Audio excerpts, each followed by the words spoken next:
Years since the Marikana massacre, police opened fire on striking mine workers, killing 34 and seriously injuring 78 others. It was the culmination of a 3-week strike by lineman miners that finally reached boiling point. While first take anchor Xoli Mgambi was in Marikana on that fateful day and joins us now from the northwest. Xoli, one cannot remove, and I'm sure particularly for you, since you were there on that fateful day, the images and knowing for a fact that people and South Africans were helpless at the hands of a gun.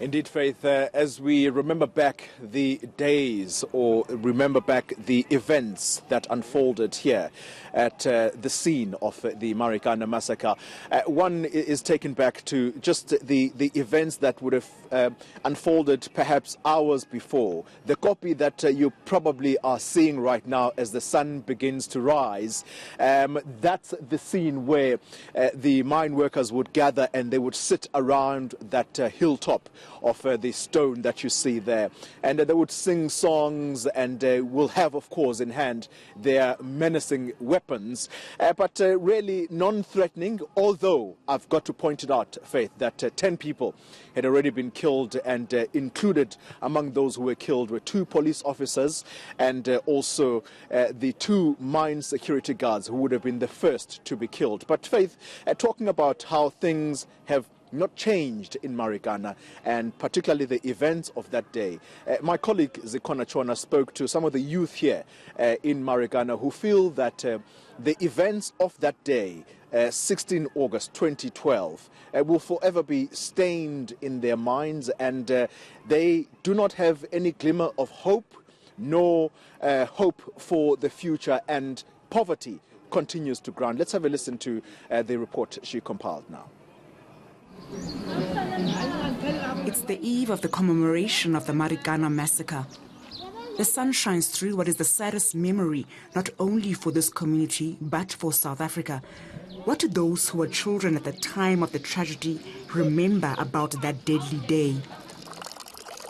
Senamile Dlamini was only 10 years old on August 16, 2012. Her memory of the weeks leading up to the day are still very fresh in her mind.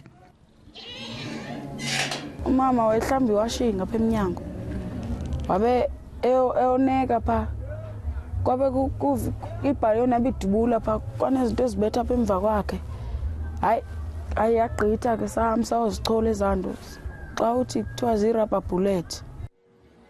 And the day itself, she says, it was like a war zone. Thina sabona utata bethu befika bebaleka besithi kuyadutyulwa ngapha entabeni. Ay nathi ke sabaleka ke sangena phasi kwebhedi ngoba besisebancinci. Sisoyika nokuze emnyango ngoba kwakudutyulwa nge-rubber bullet apha. Sisoyika nokuya eshop ngoba ihipo ezamoto ezinkulu zazidubula ngamanzi atshisayo. She says at home and at school they'd never speak about what happened. But in grade 4, she did write an essay about it. Ndathi suke ningasoze ndilibale. Kumhla utata bethu babedutyulwa phaya abanye bafa bengenzanga nto.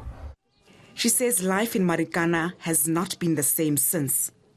Kwakuthulekile kukahle nje kunormal. Emveni kokwenzeka kusasigameko sasenzeka pha kwaqala ke ngokuzibhama ebusuku. Dlamini says on top of the burden of the tragedy, the poverty has killed the dreams of many. Kule ndawo amaphupha afezekiswa.